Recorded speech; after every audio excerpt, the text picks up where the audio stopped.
Hello, Assalamualaikum. Apa khabar semua? Esok adalah hari yang mendebarkan hari keputusan SPM. Okey, kalau tahun ini adalah tahun 2021. Satu tahun yang tidak dijangka bagi pelajar-pelajar SPM Pro Max. Okey.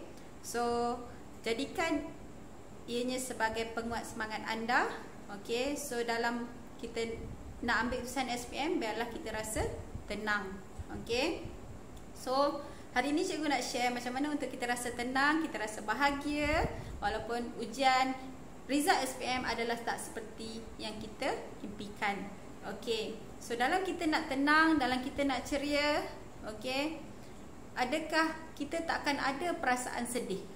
Adakah kita akan tak ada perasaan bad mood, kita tak ada perasaan kecewa? So, semua perasaan tu akan ada dalam hidup kita, betul? Okey, akan ada rasa sedih, kita akan ada rasa kecewa, kita akan rasa frust, sebab itu adalah normal. Okey, so bila dapat result esok akan ada pelbagai emosi. It's okay, itu adalah normal. Okey. Dan kalau kita kata kita tak ada perasaan sedih, kita tak ada perasaan kecewa, no. Dalam hati awak ada, cuma awak mungkin deny. It's okay untuk menangis, it's okay untuk rasa sedih. Okey. Tapi ingatlah, jangan biarkan ianya terlalu lama. Ianya akan merosakkan diri kita. Okey.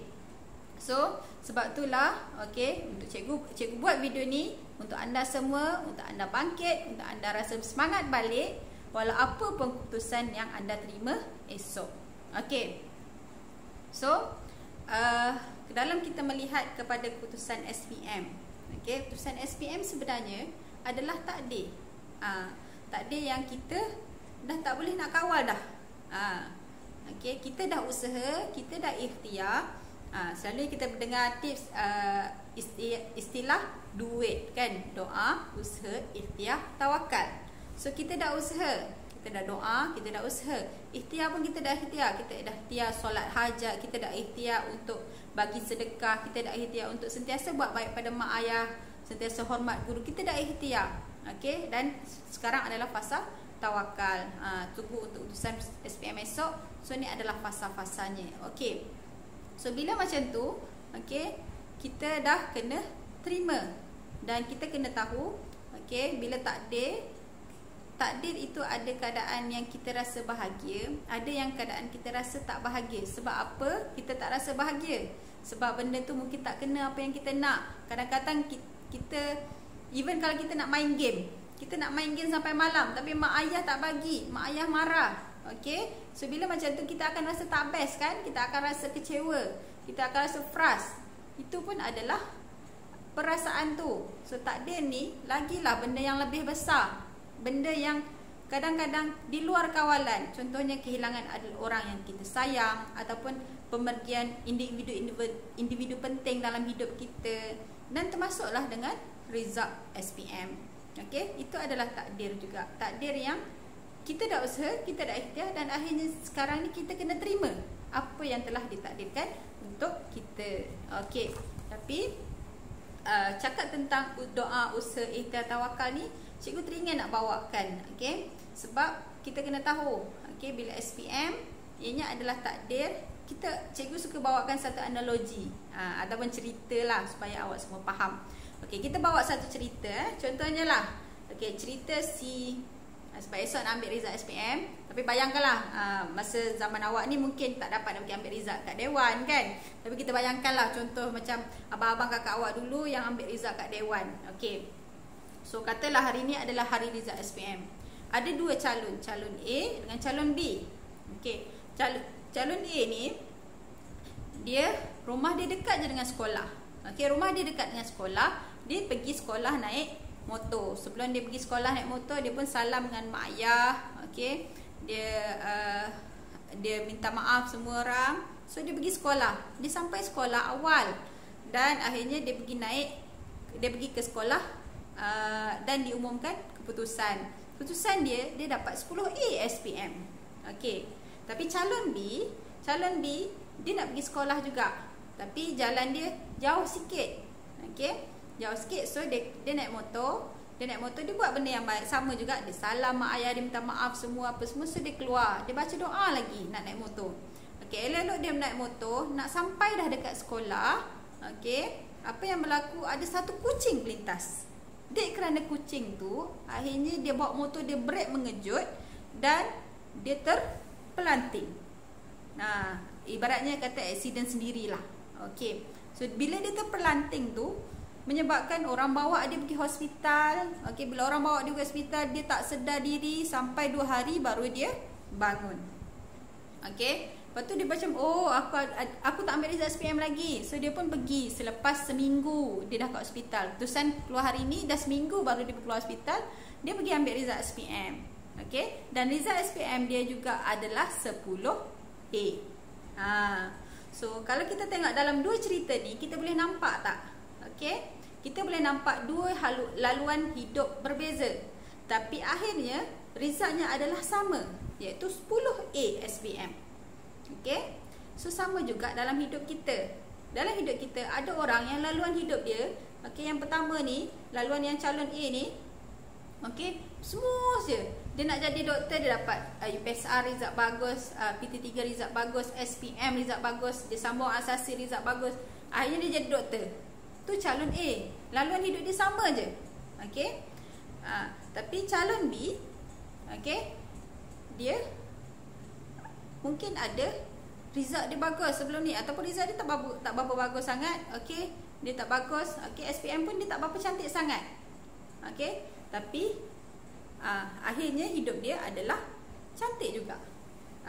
So kita nak akhir nanti result SPM tadi yang dalam cerita cikgu tadi, ibaratnya akhir hidup kita.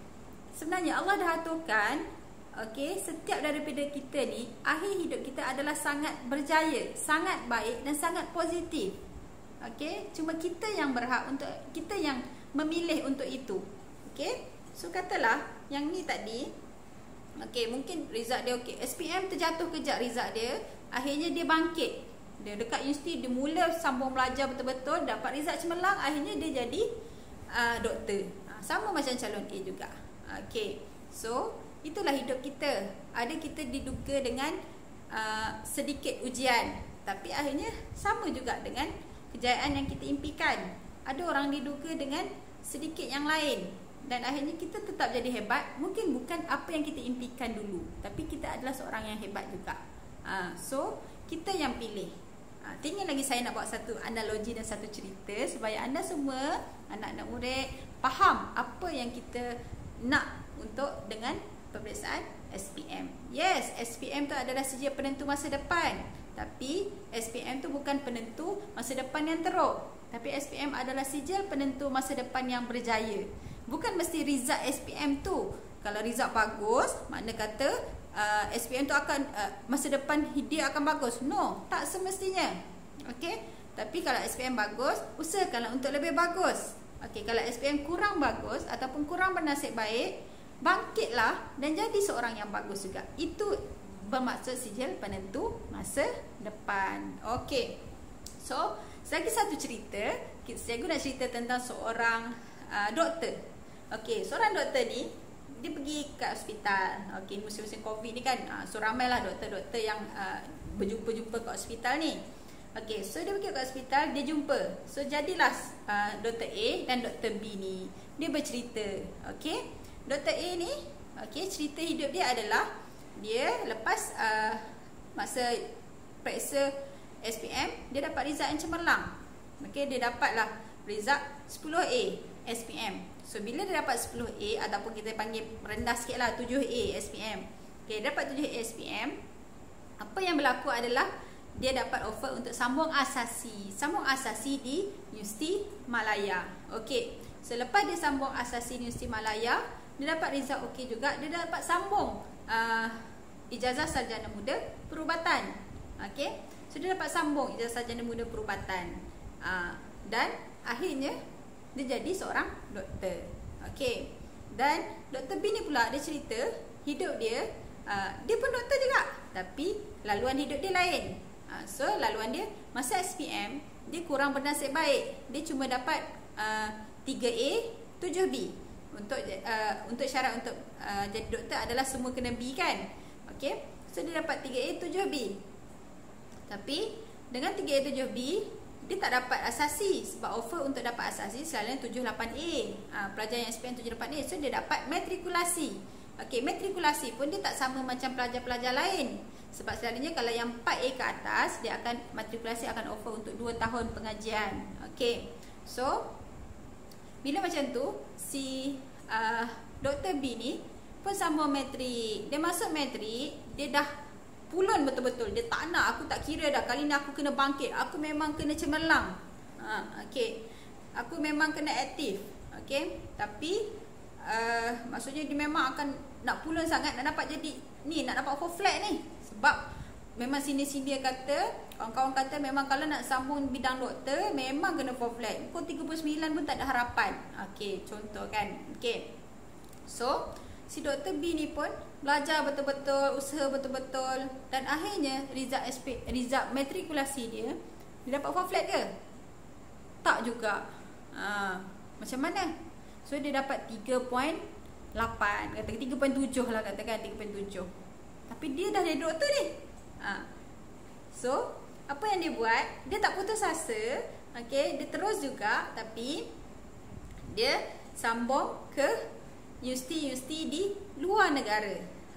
Sebab syaratnya yang di Malaysia sahaja.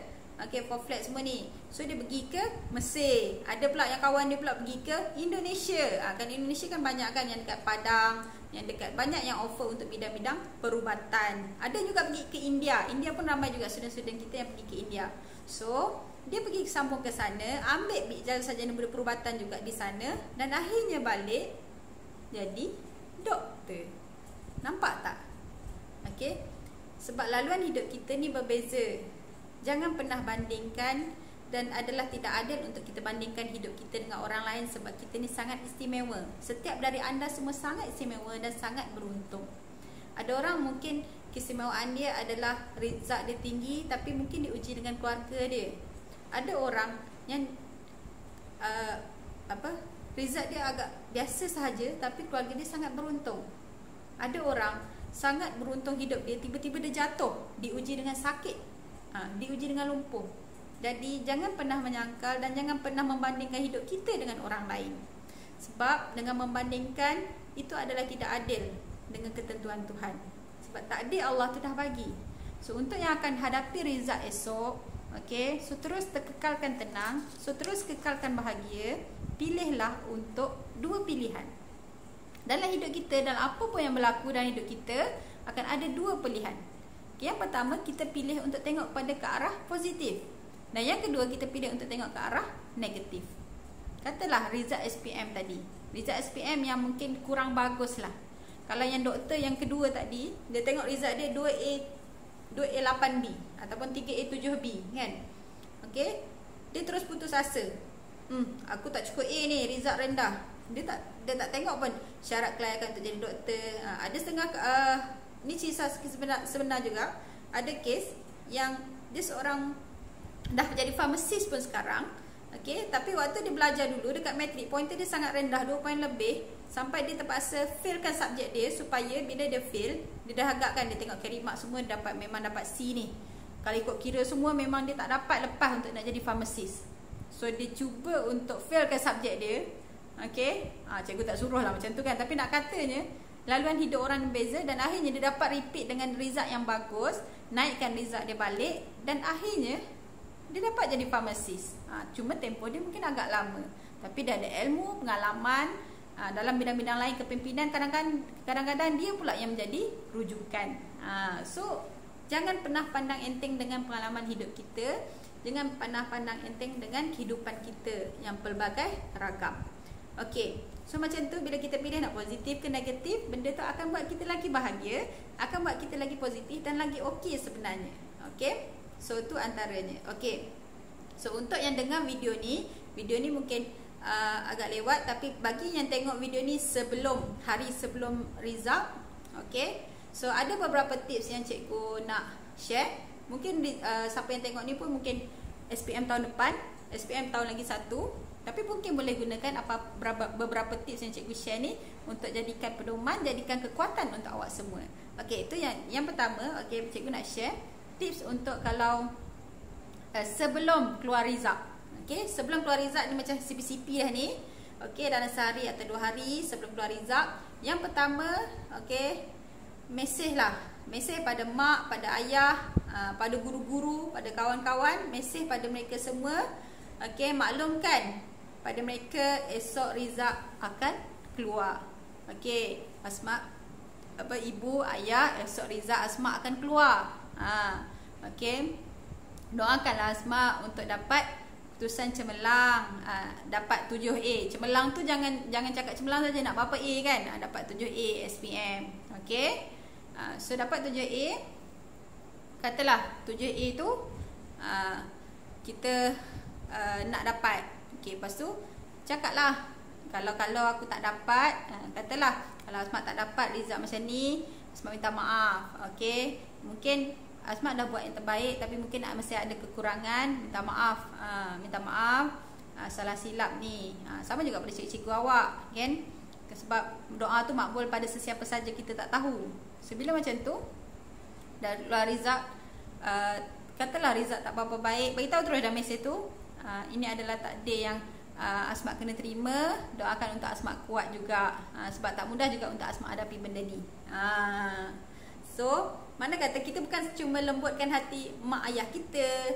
Sebab ramai yang tanya cikgu, mungkin macam mana kalau mak ayah saya ni sedih, mak ayah saya kecewa. Okey, pujuklah dulu sebelum result tu keluar. Kan? Bodek dulu kan. Dan sebenarnya tanpa sedar, selain kita bodek mak ayah kita, sebenarnya kita dah memujuk diri kita sendiri untuk terima apa pun yang berlaku, terima apa pun keputusannya. Okey, dan akhirnya dua-dua akan kuat, insya-Allah. Dan yang kedua, okey, dan tempoh yang terdekat ni, mungkin malam ni ada yang sehari 2 lagi, ada masa lagi. Okey, banyakkan solat hajat dan doa. Dan solat hajat ni bukan hanya solat hajat, ya Allah bagilah keputusan yang cemerlang SPM. No. Okey, doakan juga moga apa yang awak dapat adalah yang awak rasa tenang, rasa bahagia, rasa syukur dengan apa yang awak dapat. Doakan untuk diri awak dulu. Ramai orang lupa untuk doakan diri sendiri untuk kuat, untuk tabah, untuk terima apa yang dia akan hadapi. Okey, dan doakan benda tu. Dan akhirnya doakan juga untuk mak ayah supaya hati mereka lembut, hati mereka bahagia, hati mereka redha dengan apa pun keputusan yang awak dapat. Sebab ramai je cikgu tahu yang akan stres, bukan sebab diri awak yang stres, tapi sebab parents yang mungkin marah, family yang mungkin akan kata macam-macam. So doakan untuk mereka supaya lembut hati. Baca ya Latif 7 kali, niatkan, sebut nama mak ayah penuh. Ya Allah, biarlah mak ayahku lembut hati untuk urusan esok. Contoh. Okey, dan yang ketiga adalah cubalah capahkan matlamat awak. Maknanya kalau aku nak jadi doktor, daripada dulu nak jadi doktor, capahkan sikit. Kalau aku tak jadi doktor, mungkin boleh jadi farmasis, mungkin boleh jadi ahli-ahli ahli radiografi dan sebagainya kan. So banyak pekerjaan-pekerjaan lain yang banyak memberikan income juga. Jangan terlalu terhad kepada satu pekerjaan. Kalau mak nak anak jadi doktor juga, it's okay. Doakan moga mak terima apa yang akan berlaku akan datang. Sebab apa? Even ada yang result tinggi pun still tak dapat apa yang awak nak dalam bidang pengajian. Yang tu boleh tengok dalam video cikgu yang sebelum ni. Cikgu ada tulis dalam video cikgu, kalau macam mana kalau tak dapat bidang pengajian yang kita nak. Okay, sebab apa? Cikgu suka berganti. Okay, apa yang kita dapat adalah apa yang kita nak. Tapi apa yang kita impikan, apa yang kita nak tu adalah apa yang kita tahu. Okay, tapi apa yang kita dapat, apa yang kita terima tu adalah apa yang Allah tahu. So apa yang kita tahu dengan apa yang Allah tahu, dah tentulah kita tak dapat lawan kekuasaan Allah tu sendiri, takdir tu sendiri. Okay, so itu adalah tips yang sebelum. Okay, tapi untuk mereka yang akan hadapi result esok, untuk mereka yang akan dapat result esok, okay, ada beberapa tips yang cikgu nak share.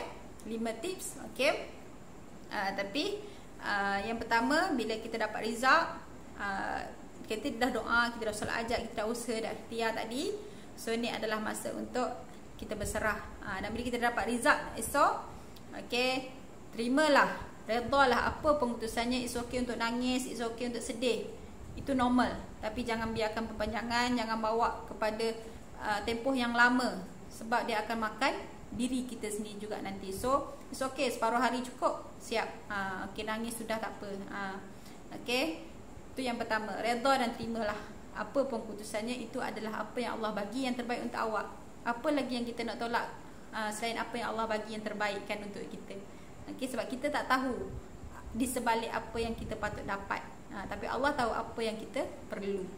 Okay, yang pertama. Yang kedua, okay, bila dah dapat result esok, mulalah untuk, okay, mungkin dah tengah hari sikit, mula untuk susun balik hala tuju kerjaya awak. Sebab mungkin sebelum ni target 8A, so tiba-tiba dapat 5A.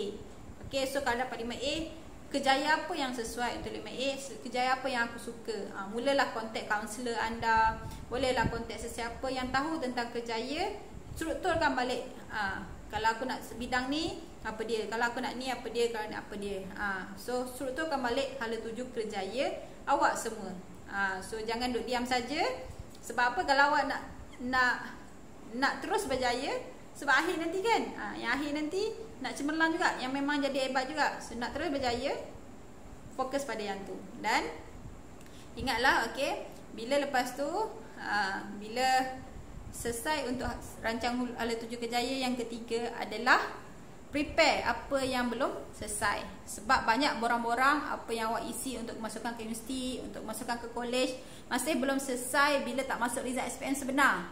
Betul? Okay, so isi, selesaikan yang tu dalam tempoh seminggu ni. Selesaikan isi semua benda tu supaya nanti tak ada yang terlepas. Tiba-tiba tak dapat masuk college ni, tiba-tiba tak dapat masuk universiti ni. Sebab apa? Sebab lupa nak sambung isi. Hari tu dah isi separuh saja, tak submit. Okay, so selesaikan isi yang tu. Tapi sebelum nak selesai isi tu, kita kena tengok tadilah planning hala tuju kerjaya kita ikut result SPM kita. Janganlah 2A, 3C, 5D nak minta jadi doktor. Yang tu memang dah tak logik dah. Okay, sebab cita-cita saya cuma doktor je. Sebab tu cikgu kata tadi, sebelum keluar result, cari cita-cita yang lain selain daripada satu sahaja. Banyakkan cita-cita anda. Okay, sebab kita sekarang, zaman sekarang memang boleh mempunyai banyak cita-cita. Okay, so, dan yang keempat, berhentilah daripada duduk dalam bilik saja. Keluar. Okay, keluar bersosial. Okay, yes, kalau awak sedih, awak kecewa, sekejap je. Okay, cukuplah sampai tengah hari. So petang tu keluar, minta maaf dengan mak balik, ayah semua, jumpa adik-adik. Teruskan hidup anda, keluar. Okay, bercakap dengan keluarga anda semua. Supaya cikgu tak nak bila kita duduk dalam bilik, dia akan bawa pada benda-benda yang tak baik yang lain. Kadang-kadang boleh bawa pada stres, boleh bawa pada anxiety, dan akhirnya depression. Kan kita merosakkan diri dek kerana kita sendiri yang memilih itu. So keluarlah. Kalau mak nak marah, ayah nak marah, bagilah kejap. Yelah, terimalah kan. Tapi jangan duduk bilik. Jangan duduk bilik seorang, merenung masa depan seorang, tak nak makan, tak nak minum. No, bangkitlah. Sebab kalau kita nak berjaya, ini adalah satu liku-liku kecil saja, aksiden kecil tadi. Okay, untuk jadikan awak lebih hebat. Okay, so yang kelima, okay, tips yang kelima adalah, okay, ramai yang dekat sini dia lupa untuk belajar macam mana cara di universiti. Ramai juga kalau kita tahu, okay, yang SPM dia cemerlang, tapi dekat universiti dia biasa-biasa saja. Okay, ada juga yang SPM biasa-biasa saja, tapi dekat universiti dia sangat cemerlang, dia jadi rujukan. So jadilah orang-orang yang hebat itu. Bukan hanya setitik, satu titik saja dia berhenti, tapi terus berjaya dan cemerlang. Okay, okay, so bila macam tu, macam nak buat macam mana? So step yang kelima adalah buatlah research ataupun buatlah kajian-kajian tentang macam mana nak buat, macam mana nak belajar di universiti. Okay, kalau sekarang ni musim online, apa tips ataupun cara yang sepatutnya untuk aku belajar online dengan dapat result yang bagus? Kalau macam dah masuk universiti nanti, kalau akan datang, apa sepatutnya aku buat bila dah masuk universiti? Aku nak aktif, tapi aku nak dapat result cemerlang juga. So study, cari pengalaman, share, tengok dalam YouTube, banyak sharing-sharing, dan cari semua benda tips ni untuk anda bersedia lebih awal hingga akhirnya bukan hanya di SPM anda berjaya ataupun SPM anda biasa-biasa, tapi kehidupan anda akan datang akan jadi seorang yang sangat hebat, sangat berjaya. Yang penting dapat banyak bagi manfaat pada orang, dan ramai orang supaya ia menjadi saham di akhirat nanti. Okey, so itu saja daripada cikgu. Moga bagi manfaat untuk anda semua. Cikgu doakan yang terbaik, good luck in SPM dan jaga diri. Assalamualaikum warahmatullahi wabarakatuh.